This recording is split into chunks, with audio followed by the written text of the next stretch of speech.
Hi అందరికీ. ఓపికనంతా కూడగట్టుకుని మంచం మీద నుంచి లేవలేకలేస్తూ ఇంటి బయటకు నడుస్తున్న భర్త పరంధామయ్యను చూసి తన చేతిలోని నీళ్ల బిందెను పక్కన పెట్టి గబగబా ముందుకు వచ్చి భర్త చేతిని పట్టుకుంటూ ఎక్కడికయ్యా వెళ్తున్నావు అని అడిగింది పార్వతమ్మ నీరసంగా వణుకుతున్న గొంతుతో. నేనెక్కడికి వెళ్తానే, అలా కాసేపు చల్లగాలికి వాకిట్లో కూర్చుందామని. ఆ మంచం మీదే రోజంతా పడుకుని ఉండాలంటే నా వల్ల కావట్లేదు పార్వతి అన్నాడు. ఒళ్ళు బాగోలేనప్పుడు పడుకనుండక ఏం చేస్తావయ్యా అంటూ భర్తను చెయ్యి పట్టుకు నడిపించుకుంటూ వాకిట్లోకి తీసుకెళ్తూ మాయదారి జ్వరం వారం రోజుల నుంచి మనిషిని తినేస్తుంది అంది. అలా వాకిట్లో కూర్చున్న పరంధామయ్యను ఆ వీధిలోనే ఉండే ప్రకాష్ రావు ఆ సాయంత్రం వాకింగ్కు వెళ్తూ పలకరించాడు. ఏం పరంధామయ్య, ఈ మధ్య కనబడడం లేదు, ఒంట్లో ఎలా ఉంది అని. వారం రోజుల నుంచి జ్వరంగా ఉందయ్యా, అందుకే ఇంట్లోనే ఉంటున్నాను, ఇప్పుడే ఇలా బయటకు వచ్చి కూర్చున్నాను అన్నాడు పరంధామయ్య. మరి మీ పిల్లలకు కబురు పెట్టలేకపోయావా అన్న ప్రకాష్ మాటకు కబురు చేశాను బాబు, వీలు చూసుకొని వస్తామన్నారు అని పరంధామయ్య చెప్పిన సమాధానం విని ఆరోగ్యం జాగ్రత్త అంటూ వెళ్ళిపోయాడు ప్రకాష్. పక్కనే ఉండే వారి సంభాషణ మొత్తం విన్న పార్వతమ్మ, నీ కొడుకులు నిన్ను చూడ్డానికి వస్తామని నీతో ఎప్పుడు చెప్పారయ్యా, నాకు తెలియకుండా అంది వెటకారంగా. లేదంటే ఆయన ముందు పిల్లల పరువు తీస్తానంటే అన్న భర్త సమర్థింపుతో ఆలోచనలో పడింది పార్వతమ్మ. పరంధామయ్యలది దిగువ మధ్యతరగతి కుటుంబం. పరంధామయ్య తాపీ పని చేస్తూ జీవనం సాగించేవాడు. వీరికి 2 కొడుకులు. పరంధామయ్య రాత్రి పగలు నిద్రాహారాలు మాని ఎంతో కష్టపడి కొడుకులిద్దరినీ చదివించాడు. మొత్తానికి ఆ దంపతుల కష్టం ఫలించి కొడుకులిద్దరికీ పట్టణాల్లో ఉద్యోగాలు వచ్చాయి. దాంతో కాస్త ఊపిరి పీల్చుకున్నాడు పరంధామయ్య. ఊరికి దూరంగా ఉన్న 1 ఎకరం స్థలం అమ్మకానికి రావడం, వాళ్ళు అవసరం కొద్దీ ఆ స్థలాన్ని తక్కువకే 10 లక్షలకే ఇస్తూ ఉండడంతో దాన్ని ఎలాగైనా కొనుక్కోవాలని తన కోరికను భార్యతో చెప్పాడు పరంధామయ్య.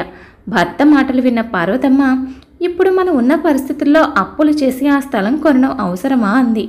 అవకాశం వచ్చినప్పుడు దాన్ని ఉపయోగించుకోవాలి పార్వతి. అవతలి వాళ్ళు ఏదో వాళ్ళ అవసరం కోసం తక్కువ ధరకే స్థలాన్ని అమ్ముతున్నారు.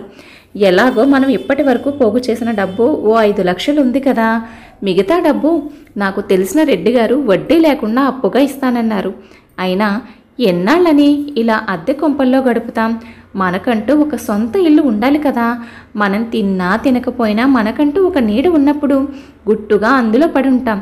అయినా ఎలాగో పిల్లలకు ఉద్యోగాలు వచ్చాయి కదా, వాళ్ళిద్దరూ తలో చెయ్యి వేస్తే ఈ అప్పు ఎంతసేపు నిలబడుతుంది చెప్పు అంటున్న పరంధామయ్య మాటలకు అడ్డుపడుతూ, ఏమోనయ్యా, పిల్లల మీద నమ్మకంతో నువ్వు ఇంత సాహసం చేయడం నాకిష్టం లేదు అంది పార్వతి.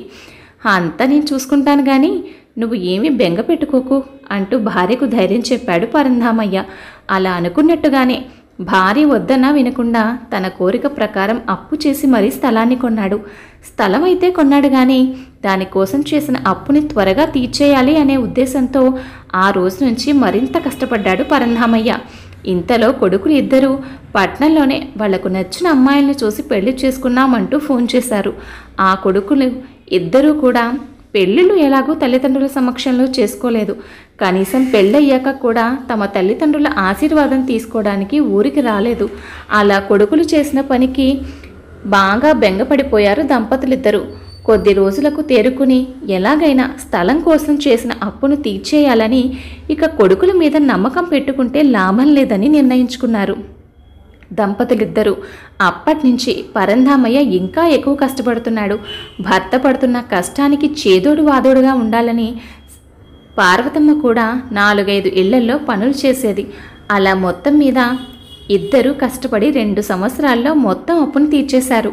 ఆ తరువాత మెల్లమెల్లగా తను తాపీ మేస్త్రి కావడంతో ప్రతిరోజు భార్య సహాయంతో ఉదయం కాసేపు సాయంత్రం కాసేపు కష్టపడి కొనుక్కున్న ఆ స్థలంలో ఒక రేకుల షెడ్డుతో ఇంటిని నిర్మించుకున్నారు. ఎకరం స్థలంలో మధ్యలో చిన్న రేకుల షెడ్డు, మిగతా ఖాళీ స్థలంలో ఇంటి చుట్టూ పూల మొక్కలు, పండ్ల మొక్కలు, కాయగూర మొక్కలు పెట్టి వాటి నుంచి వచ్చిన పూలు కాయలు ఊర్లోకి తీసుకువెళ్ళి అమ్ముకు వచ్చేది పార్వతమ్మ. మొదట్లో ఊరి చివరన ఉన్నట్టుగా ఉన్న వాళ్ళ ఇల్లు నెమ్మదిగా కొన్ని సంవత్సరాల తర్వాత ఇప్పుడు ఊరికి మధ్యలో ఉన్నట్టుంది. వాళ్ళ ఇంటికి చుట్టూ ఉన్న ఖాళీ స్థలాలలో పెద్ద పెద్ద ఇండిపెండెంట్ హౌస్లు, అపార్ట్మెంట్లు వెలిశాయి. అలా వాళ్ళ చుట్టూ ఉన్న ఇళ్లలో వారికి పరంధామయ్య, పార్వతమ్మలు పెద్ద దిక్కుగా, తలలో నాలుగుగా ఉంటూ వచ్చారు. పరంధామయ్య కూడా వయసు భారంతో ఇక తాపీ పని చేయలేక తమ చుట్టూ ఉన్న వాళ్ళకి చిన్న చిన్న సాయాలు చేస్తూ వాళ్ళు ఆనందంగా ఇచ్చిన డబ్బును తీసుకునేవాడు. అలా రోజులు గడిచిపోతున్న సమయంలో ఒకరోజు పరంధామయ్య రోడ్డు మీద నడుస్తూ ఉంటే ఒక కారు ఢీకొట్టడంతో పరంధామయ్య కాలుకి ఫ్రాక్చర్ అయింది. గుద్దిన కారువాడు స్పీడ్గా వెళ్ళిపోవడంతో చుట్టుపక్కల వాళ్ళందరూ కలిసే పరంధామయ్యను హాస్పిటల్లో చేర్చారు. భర్త విషయం తెలిసిన పార్వతి గుండెలు బాదుకుంటూ హడావిడిగా హాస్పిటల్కి వచ్చింది. పార్వతమ్మ హాస్పిటల్కి వచ్చేసరికి భర్తకు ఆపరేషన్ జరిగి మత్తుగా నిద్రపోతున్నాడు. మంచం మీద స్పృహ లేకుండా ఉన్న భర్తను అలా చూసి తట్టుకోలేకపోయిన పార్వతమ్మ తమ కొడుకులు ఇద్దరికీ కబురు పెట్టింది. కొడుకులిద్దరూ కూడా ఇప్పుడు మేము చాలా బిజీగా ఉన్నామని, వీలు చూసుకొని వస్తామని తిరిగి కబురు పెట్టారు. ఎన్నో కష్టాలు పడి కానీ పెంచిన తల్లిదండ్రులు ఇలాంటి పరిస్థితుల్లో ఉన్నప్పుడు కూడా కనీసం చూడ్డానికి రాని కొడుకుల మీద విరక్తి పుట్టింది పార్వతమ్మకు. మొత్తానికి ఆ దంపతుల మంచితనం వల్ల ఇరుగు పొరుగు వారి సహాయంతో హాస్పిటల్ నుంచి ఇంటికి చేరారు. అలా పరంధామయ్య మళ్ళీ లేచి తిరగడానికి 6 నెలల కాలం పట్టింది. ఈ 6 నెలలు పార్వతమ్మే వాళ్ళకొచ్చే పెన్షన్ డబ్బులో, కూరగాయలమ్మిన డబ్బుతో ఇంటిని నెట్టుకొచ్చింది. అలా కాలచక్ర గమనంలో భార్యాభర్తలు ఇద్దరు ఒకరికి ఒకరు తోడుగా జీవితాన్ని గడుపుతున్నారు. పిల్లలకు మరోసారి కబురు పెడితే వస్తారంటావా పార్వతి అన్న భర్త పిలుపుతో ఆలోచన నుంచి బయటపడింది పార్వతమ్మ. ఎందుకయ్యా నీకు ఇంకా అంత ఆశ?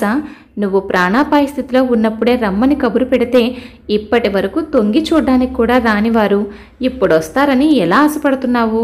నీ మనసులో ఏ మూలనైనా ఇంకా అలాంటి ఆశలుంటే వాటిని వదిలేసేయి అంది పార్వతమ్మ వాళ్ళ ఇంటి చుట్టూ ఉన్న ఆకాశాన్నంటే అపార్ట్మెంట్ల వైపు చూస్తూ. అవునయ్యా, ఇప్పుడు ఈ స్థలం ఎంత రేటు పలుకుతుందట అంది భర్తతో. ఆ మధ్య ఎవరో పెద్ద ఆయన 60 లక్షలు ఇస్తానన్నాడే, ఇక్కడ కూడా అపార్ట్మెంట్ కడతాను అని. కానీ మనకు అవసరం ఏముందని నేను ఇవ్వను అన్నాను అన్నాడు పరంధామయ్య. మనకి కనీసం కష్టపడి నిలబెట్టుకున్నందుకు ఈ ఇల్లు అయినా ఉంది. ఆ మాత్రం ఆధారం లేని మనలాంటి ముసలి వాళ్ళ పరిస్థితి ఇంకా ఎంత దుర్భరంగా ఉంటుందో కదయ్యా. పట్టించుకునే దిక్కు లేక వృద్ధాశ్రమాల్లో ఉంటారు పాపం. అది ఒకందుకు మంచిదేలే. మనలా ఒంటరిగా ఉంటూ పట్టించుకునేవారు ఎవరూ లేరని మనోవ్యతతో బాధపడే కంటే వాళ్ళలాంటి వారు మరికొంతమందితో కలిసి ఆ వృద్ధాశ్రమాల్లో ఉండడమే వారికి కాలక్షేపంగానూ మనశ్శాంతిగానూ ఉంటుంది అంది పార్వతమ్మ. 2 నెలల తర్వాత ఆ ఇంటి ముందు నిలబడి మాట్లాడుకుంటున్నారు రమేష్, సురేష్లు. ఒరే అన్నయ్య, అమ్మా నాన్నలు చెప్పా పెట్టకుండా ఎక్కడికి వెళ్ళుంటారంటావు అన్నాడు సురేష్. ఈ వయసులో వాళ్ళు మాత్రం ఎక్కడికి వెళ్తారా? ఏ తీర్థయాత్రలకు వెళ్ళుంటారు. ఇక వాళ్ళు తిరిగి వస్తారని నమ్మకం లేదులేరా అన్నాడు రమేష్. అలా మాట్లాడుకుంటూనే వాళ్ళిద్దరి చూపులు ఆ ఇంటి చుట్టూ ఉన్న స్థలం మీద, దాని చుట్టూ ఉన్న అపార్ట్మెంట్ మీద పడింది. ఇప్పుడున్న రేటు ప్రకారం ఈ స్థలం ఓ 60-70 లక్షలు రావచ్చు అనుకుంటూ లెక్కలు వేసుకుంటున్నారు ఇద్దరు. ఇంతకీ అమ్మా నాన్నలు కనిపించడం లేదన్న విషయం నీకెలా తెలిసిందిరా అన్నాడు సురేష్. నీకు తెలిసినట్టుగానే నాకు తెలిసింది. ఇక్కడి నుంచే ఎవరో ఫోన్ చేసి మీ అమ్మా నాన్నలు దాదాపు 2 నెలల నుంచి కనిపించడం లేదు అంటూ ఫోన్ చేశారు. సరేలే అనుకుని ఇద్దరు తలుపులు తీసుకుని లోపలికి వెళ్లారు. ఇల్లంతా పాడుబడిపోయి ఉన్న కొద్దిపాటి పనికిరాని సామాను చిందరవందరగా పడున్నాయి. స్థలం డాక్యుమెంట్ల కోసం అన్నదమ్ములు ఇద్దరూ కలిసి ఇల్లంతా వెతికారు. ఎంత వెతికినా ఎక్కడా ఏమీ కనిపించకపోవడంతో ఇద్దరూ కలిసి రిజిస్టర్ ఆఫీస్కు వెళ్ళి అక్కడి అందరి చేతులు తడిపి మొత్తానికి ఎలాగైతే ఆ స్థలం వివరాలు సేకరించి బయటకు వచ్చారు. బయటకు వచ్చి ఆ పేపర్లలో చూసిన అన్నదమ్ములు ఇద్దరికీ షాక్ కొట్టినట్టు అయ్యింది. ఆ స్థలం 2 నెలల క్రితమే ఎవరికో అమ్మేసినట్టుగా పత్రాలలో ఉంది. ఏంట్రా ఇది? మనతో మాట మాత్రం కూడా చెప్పకుండా ఉన్నట్టుండి ఇంటిని అమ్మేసి అంత డబ్బును అమ్మా నాన్నలు ఏం చేసి ఉంటారంటావు అనే కొడుకులిద్దరూ అప్పటి వరకు ఆ స్థలం వారి సొంతం అవుతుందని ఎన్నో కలలు కన్నారు. ఇప్పుడు ఆ కలలన్నీ కళ్ళలవ్వడంతో ఇద్దరు నెత్తి నోరు కొట్టుకున్నారు. మరోవైపు చల్లని సాయంత్రం వేళ అప్పటి వరకు గంగా హారతిని దర్శించుకుని ఆ దేవుని ధ్యాసలో పులకరిస్తున్న మనసుతో ఆ గంగానది ఒడ్డున కూర్చుని మాట్లాడుకుంటున్నారు పార్వతమ్మ దంపతులు.